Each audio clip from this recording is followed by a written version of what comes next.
Next, we will discuss about packaging of DNA. ठीक है.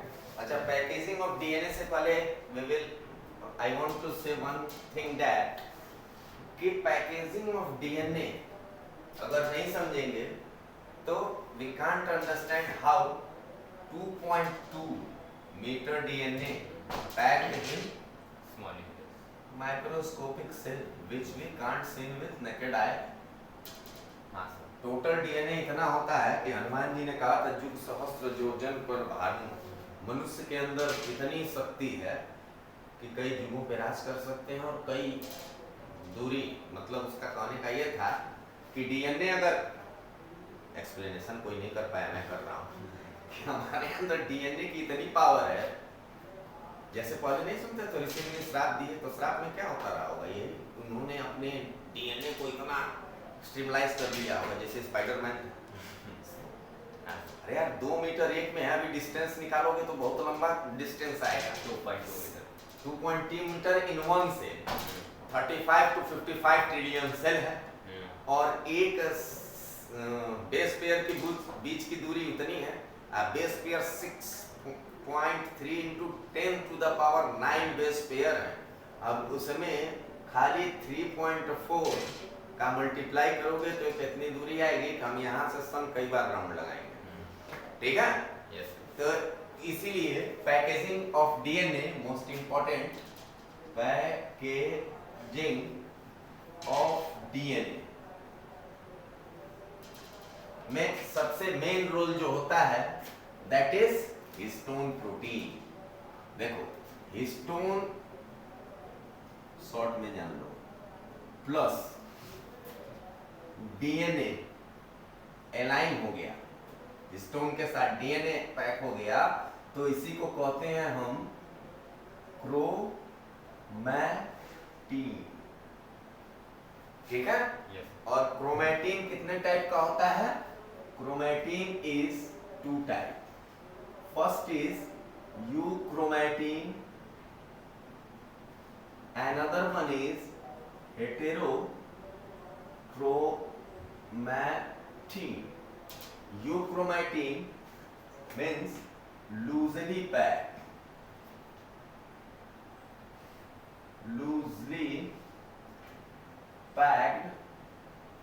and LIGST light stained. जैसे हम अगर इसको स्टेनिंग करेंगे तो ये लाइट कलर लेगा. LIGST spelling right. Yes. Light stained. Another one is densely packed. Densely packed dark stain. ठीक है. तो यूक्रोमैटिन जो है that is best. This is transcriptionally active. main point which is to be focused. Transcriptionally active. Another one is, this one is transcriptionally inactive. That means we ask that heterochromatin does not take part in transcription.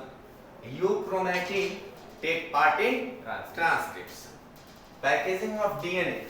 Histone aligned with DNA, we know chromatin. By which method aligned? There are 5 type of histone protein.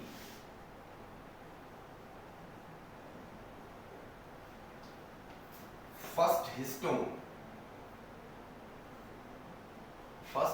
is H1.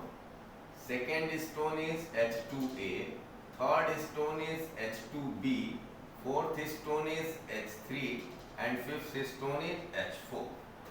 This H1 is known as linker DNA क्योंकि ये DNA को link करता है. ठीक है. Packaging कैसे होती है? 2 एक्टोमेर लगेंगे इसके, 2 ऑक्टामेर लगेंगे इसके,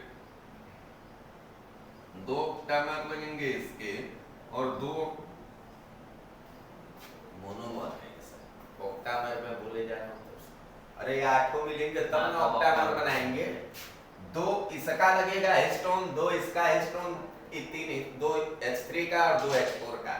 पैकेजिंग कैसे होती है, जैसे मान लो मैं इकट्ठे दिखा रहा हूं, ठीक है? Yes, sir. आपको जानना कैसे है कि एक ऑक्टामर आया, इस पे डीएनए रैप किया, फिर एक पे रैप किया, फिर एक पे रैप किया, ऐसे 8 आ जाएंगे, ठीक है? ऐसे ऐसे रैप करेगा, लेकिन स्ट्रक्चर ऐसे नहीं दिखेगा। कैसे दिखेगा कि जैसे फर्स्ट आ गया आपका H2A, सेकेंड आ गया H2B, third one is always already coming H3. H3 and last one is H4। तो इसका दो जैसे हम दिखा दिए कि इधर एक है, एक इसका इधर है, एक इसका इसके पीछे, एक इसका इसके पीछे, राइट?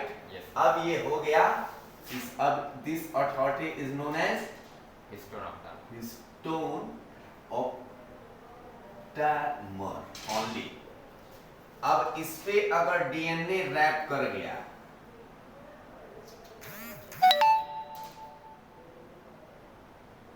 ये पीछे से आएगा ना जी, ठीक है? ये डीएनए जा रहा है, इधर गया, फिर यहां से निकला, फिर गया, फिर यहां से निकला, फिर गया, फिर यहां से, फिर ओहो, फिर ऐसे ऐसे ऐसे पैक करते हुए अब जब निकले इसको, तो यहां पर जो डीएनए इसको अटैच करे, ठीक है? ये ऐसे, ये होगा H1, ठीक है? अब फिर यहाँ एक ऐसे ही ऑक्टामेर बनाएगा, इनको ऐसे ऐसे करेगा, फिर एक H1 से, H1 वाला ऐसे होता है पतला लंबा, H1 से लिंक होगा, फिर ऐसे ऐसे ऐसे, समझ लो अब इसमें 8 आ गया, फिर H1 से लिंक होगा, फिर ऐसे ऐसे बनाएगा, ऐसे, ठीक है? तो ये जो एक बना रहा है, that authority is known as nucleosome. एक न्यूक्लियोसोम में 8 हिस्टोन प्रोटीन होते हैं, 8 हिस्टोन, एंड इनको रैप करने में 200 बेस पेयर डीएनए का लग जाता है, समझ गए? मतलब एक न्यूक्लियोसोम में 200 बेस पेयर। हाँ, अब जैसे डीएनए की लंबाई हम बेस पेयर से ही निकालना है ना। हाँ सर। अब एक बेस पेयर के बीच की डिस्टेंस हमने पता है कि 0.34 nm है, ठीक है? एक बेस पेयर यानी A से T, G से C, इसके बीच की डिस्टेंस ये, ठीक है? तो अब ये एक बेस पेयर, दो बेस पेयर, ऐसे ही जब 200 गिनोगे तो वो इतने यहां से लेके यहां से यहां तक 200 बेस पेयर इसको पैकेजिंग में लग जाएंगे, ठीक है? अब पहले हमने क्या बताया कि हिस्टोन ऑक्टामेर अलग बनाया था। अब इस पे जब डीएनए रैप हो गया तो दैट इज न्यूक्लियोसोम। अब न्यूक्लियोसोम एक बता दिया, अब जैसे आपको संख्या बता दिया गया there are 4 nucleosome, how many base pair? 8 होगा, 800, हाँ 800, ऐसे तो 4 थोड़े बताएगा किसी में, 3-4 का कोई श्रृंखला ही नहीं है अपने पास कि जीन की जब कोड ही 3 का एक अमीनो एसिड के लिए 3 न्यूक्लियोटाइड का सीक्वेंस चाहिए, ठीक है? अभी आगे चलते चलते क्लियर हो जाएगा। जैसे ये है ना AG, मान लो AT, GC, CG, AT, तो ये 3 मिला के एक अमीनो एसिड के लिए काम कर रहा है, ठीक है? 3 मिला के एक कोड बनाएगा, जैसे मान लो ये GUG बना दिया, हम सीक्वेंस में नहीं लिखे हैं, ये AUG बना दिया, कितना दूर का बना दिया, AAA, किसी किसी का UU भी होता है, बहुत है, ऐसे 3 बना दिया। तो अब जब ये आरएनए पे जाएगा तो GUG एक उठाएगा, मैथ्यूनिन, AUG उठाया, मैथ्यूनिन, AAT समझ लो वैलिन उठा लिया, UUU ट्रिप्टोफान उठा लिया, ठीक है? तो अब ये तीनों उठा, अब ये क्या है? तीनों एमिनो एसिड है, ठीक है? अब ये तीनों एमिनो एसिड mRNA डीएनए से ये ले आने का काम करता है mRNA, राइट? mRNA के कई टाइप हैं, mRNA है, rRNA है, टीआरएनए है, ठीक है। अब यही बता देता हूं, न्यूक्लियस से जब डीएनए इंफॉर्मेशन भेजेगा तो यहाँ जो आरएनए बनेगा ये एचएनआरएनए होता है, हेट्रोजीनस न्यूक्लियर आरएनए। इसमें एक्सॉन और इंट्रॉन, कोडिंग और नॉन कोडिंग दोनों होते हैं। तो इसमें 3 प्रोसेस होता है, कैपिंग, टेलिंग एंड स्प्लाइसिंग करके एमआरएनए बनता है इनसे छोटा, और ये लेके आ जाता है बाहर। अब बाहर एक 20 अमीनो एसिड है, ये ट्रांसफर कर देता है कोड टीआरएनए को। किसको? टीआरएनए। टीआरएनए का क्लोवर सेल इसीलिए यूजलेस होता है, ठीक है। टीआरएनए के 3 फॉर्म है, लैटरल, क्लोवर सेल, ठीक है। तो ये वाला टीआरएनए यूज होता है, ठीक है। यहां उठाएगा कोड, जैसे पकड़ लिया MET, और इधर इस पॉइंट पे उठा लिया एमिनो एसिड, मान लो मैथियोनेन, ठीक है। अब उठा के लेके चल देगा कहां? यहां से, इसी में से उठाया, अब न्यूक्लियस से बाहर निकल लिया। तो transcription happened in nucleus. Amino acid का सिलेक्शन टीआरएनए करता है साइटोप्लाज्म में, ठीक है। नहीं, लेकिन बाहर कहां जाएगा? बाहर नहीं जाएगा। टीआरएनए को ट्रांसफर देके एमआरएनए काम खत्म। अब ये टीआरएनए अमीनो एसिड 20 है, 20 में से जो जो एमिनो एसिड का सीक्वेंस आएगा वो लेते जाएंगे, और लेके साइटोप्लाज्म में ही आपका राइबोसोम घूम रहा है। राइबोसोम से अटैच है। हाँ, राइबोसोम के पास जाएंगे। अब इसमें एक एक्सेप्टर साइड होती है और एक पेप्टाइडल साइड होती है। एक्सेप्टर साइड पे जैसे टीआरएनए ले गया तो कोड एक्सेप्ट होगा, ठीक है। ये कोड एक्सेप्ट किया, उसके हिसाब से अमीनो एसिड लाया है तो तुरंत ले लेगा, अगर गलत उठाया तो भेज देगा, जाओ लेके आओ, ठीक है। अब यहाँ पर मेट आ गया, तब तक दूसरा आएगा, ये इसको पेप्टाइडल पे भेज के अपने खाली रहेगा। दूसरा पढ़ा, मान लो मेट लेके आया था, ये वैलिन लेके आ गया। अब सारे अमीनो एसिड का क्या फॉर्मूला होता है? NH2 CH COOH, यही है ना जी? हाँ। CH नहीं, इस C का बैलेंस ही 4 नहीं होगा, CH2 होगा ये, NH2 CH2 COOH, ठीक है। तो NH2 हो गया अमोनिया, CH और C डबल बॉन्ड OH, ठीक है। एक ऐसे ही इसके बगल में आएगा HN, C double bond H, single single COOH, समझ गए ना ये? Yes sir. अब देखो ये क्या करते हैं, यहाँ पर पेप्टाइडल, ये जो मैंने बनाया था, एक लार्ज सब यूनिट और एक स्मॉल सब यूनिट, 2 टाइप के आरएनए भी होते हैं, 70S और 80S। 80S में जो 80S जो आरएनए होता है उसमें लार्ज यूनिट होता है 60 का, और स्मॉल यूनिट होता है 40 का, दोनों मिला के 100S बनाते हैं। और जो 70S होता है उसमें लार्ज यूनिट होता है 50 का, और स्मॉल यूनिट होता है 30 का, दोनों मिला के 80S बनाते हैं, ठीक है। तो अब इसके पास ये कैसे जोड़ता है? ये OH combine with H and make H2O। Cell में पानी बना, सेल एब्जॉर्ब कर ली, सेल में पानी बना, सेल एब्जॉर्ब कर ली, और इनको जोड़ दिया पेप्टाइड बॉन्ड से। अब ये नेक्स्ट पेप्टाइड बॉन्ड इसके N और इसके C के बीच बनेगा, और इसका एक H रहेगा। This will known peptide. जैसे हमने डीएनए जोड़ा था वैसे अमीनो एसिड जोड़ दिया। अब ऐसे ही पेप्टाइड इधर से ये ले आते जाएंगे और इधर से कुछ कुछ जोड़ जोड़ के निकालते जाएंगे। जब तक डीएनए भेजेगा तब तक 2000 से लेके 10,000 तक बनाएंगे, जोड़ते जाएंगे। अब इसी मान लो हीमोग्लोबिन वाला अल्फा चेन बन रहा है, 6वें नंबर पे वैलिन की जगह ग्लूटामिक एसिड की जगह वैलिन उठा के लेके पहुंच गया, ठीक है। तो कोड गलत दिया तब ना अमीनो एसिड गलत उठाया। अब उसके हिसाब से तो सही है, यहाँ पर राइबोसोम एक्सेप्ट कर लेगा।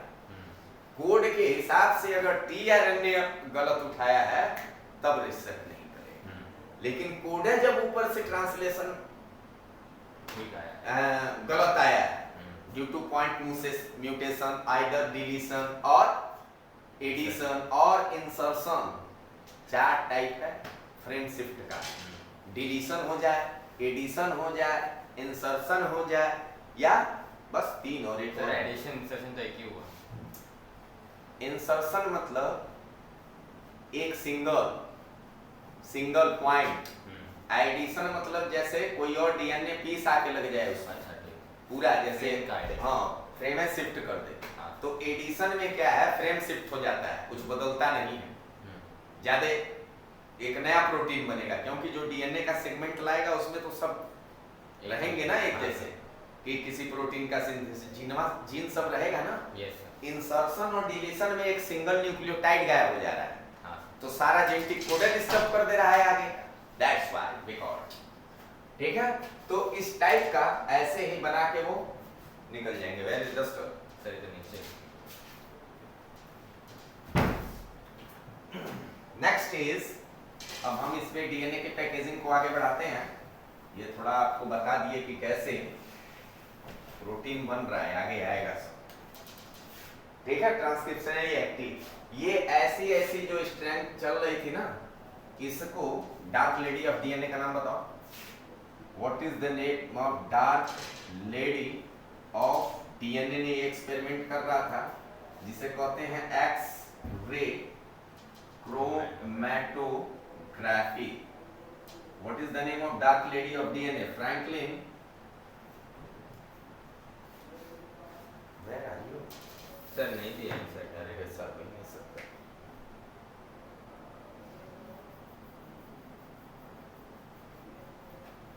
सर ये तो मैंने पढ़ा है, इसका नहीं दिया। पढ़ लिया? पूरा नहीं पढ़ा सर, मेरे को ज़्यादा समझ में आया था। फ्रैंकलिन मुझे याद है, आगे का नहीं याद है। चलो फ्रैंकलिन जानो। हाँ फ्रैंकलिन जैसे टाइटल है ना, हाँ। उसका नाम था कुछ डार्क लेडी ऑफ डीएनए और उसले। सर मैं सर्च करूँ। देख लेना इसको, फ्रैंकलिन, ठीक है। Yes. इसी को कहते हैं डार्क लेडी ऑफ डीएनए। इसने क्या किया कि इसने एक्सरे क्रोमेटोग्राफी कर रही थी। एक्सरे क्रोमेटोग्राफी मतलब डीएनए के न्यूक्लियस का बार बार ये पिक्चर ले रही थी, माइक्रोस्कोप से देख देख कोई फिगर आए ना, तो एक्सरे क्रोमेटोग्राफी किया तो इसको ऐसे एक्सरे मिली, जस्ट लाइक दिस। जैसे ऐसे एक्सरे निकाला तो इसको एक बॉल, फिर डॉट, फिर बॉल, फिर डॉट, फिर ऐसे दिख रहा सब, ठीक है। तो इसको कहा कि भाई डीएनए का ये स्ट्रक्चर, बीट्स ऑन स्ट्रिंग इसका नाम रख दिया इसका, कि डीएनए का स्ट्रिंग कैसा होता है, beads on string. DNA structure is like beads on string. तुरंत अगले ही कुछ दिनों में सब खारिज हो गया ड्यू टू एक्सपेरिमेंट 1952 में आ गया वॉटसन क्रिक का। ग्रिफिथ के बाद मेसनसन इंस्टॉल ने प्रूफ कर दिया कि DNA is the genetic material, ठीक है। और उसके बाद वो क्या नाम था उसका, 3 साइंटिस्ट थे, Alfred Hershey and Martha. Alfred Hershey and Martha chips. इन सब के एक्सपेरिमेंट ने जेनेटिक मटेरियल डीएनए को प्रूफ कर दिया। इसने क्या किया कि सल्फर और फास्फोरस, प्रोटीन का इंटीग्रल पार्ट क्या होता है, सल्फर, और डीएनए का फास्फोरस एज ए फास्फेट लगाए हैं, तो दोनों लेबल किया। एक सेल लिया बैक्टीरिया का और बैक्टीरियोफेज लिया, जो बैक्टीरियोफेज खाता है। तो बैक्टीरियोफेज में डीएनए था, एक बैक्टीरियोफेज का डीएनए लेबल कर दिया, दूसरे बैक्टीरियोफेज का प्रोटीन कैप्सिड लेबल कर दिया, और बोला इसको बैक्टीरिया पे इंसर्ट कराओ। अब नेक्स्ट बैक्टीरिया में, नेक्स्ट जनरेशन में जो इन्फेक्शन के पास पहुंच गया, अगर सल्फर पहुंच गया तो वही जेनेटिक मटेरियल ले जा रहा है। इन्फेस्ट कराया, सल्फर कहीं पहुंचा ही नहीं, फास्फोरस पहुंचा सेल में, सल्फर रह गया सुपरटेनेंट में। तो सेंट्रीफ्यूगेशन करने के बाद सेल का बेकार चीज बचता है। सेंट्रीफ्यूज करोगे तो चूंकि डेंसिटी ग्रेडियंट पे सेंट्रीफ्यूगेशन चलता है, न्यूक्लियस डेंसर है due to presence of nucleic acid, ठीक है। तो वो साइड में एकदम नीचे पैलेट बना लेगा। तो पैलेट में खाली फास्फोरस का आइसोटोप, फास्फोरस का लेबल डीएनए मिला, सुपरटेनेंट में डीएनए नहीं आया। और दूसरी जिसमें सल्फर किया था, तो न्यूक्लियस का जो मटेरियल डीएनए आया उसमें सल्फर नहीं आया, सुपरटेनेंट में सल्फर आया। सुपरटेनेंट का मतलब सेल का और पार्ट प्रोटीन का बना था, बचा हुआ पार्ट, तो वो तो गया नहीं, तो सुपरटेनेंट में ही आएगा। नेक्स्ट जनरेशन में जो जा रहा है न्यूक्लियस है जाएगा ना खाली। हाँ सर। खाली न्यूक्लियस जाता है। देखो अपने ह्यूमन फर्टिलाइजेशन में भी कोरोना रेडियाटा जब प्रेस करता है तो ओनली न्यूक्लियस स्पर्म का अंदर जाता है उसमें, बाकी सारे पार्ट उसी में चपा के रह जाते हैं। चपा के मतलब प्रेशर पड़ेगा उसमें हेलुरानाइडेज में ना। फिर तुम्हारा टेस्ट है ना कल? हाँ आज एक क्वेश्चन में टेस्ट किया हूँ, उसमें 2-1 क्वेश्चन रिपीटेड है। हाँ। तो उस पर कोई टेंशन नहीं लेने का, थोड़ा स्टाइल अलग था और 2-3 बार नेट में पूछा था तो डाल दिया। हाँ। ठीक है। हेलुरानाइडेज एंजाइम के साथ अलग अलग एंजाइम है उसमें। एक्रोसोम में 3 हाँ। एंजाइम होता है, याद कर लेना, क्वेश्चन आ सकता है। हेलुरानाइडेज है, corona PE zona pellucida PEN lysin है और एक और एंजाइम है। 3 एंजाइम इकट्ठे रहते हैं मतलब एक्रोसोम के अंदर। एक्रोसोम के अंदर। हाँ, lytic enzyme, hydrolytic. Hydrolytic enzyme जो होता है। ठीक है। ऐसे क्वेश्चन बढ़िया बढ़िया दिए हैं। कल टेस्ट दो, पता चलेगा फिर कितना तुम बना रहा है। ठीक है। हाँ अब इसके बाद की टॉपिक बताओ क्या है? What is the next topic? Sir, DNA packaging बंद करो इसको पहले।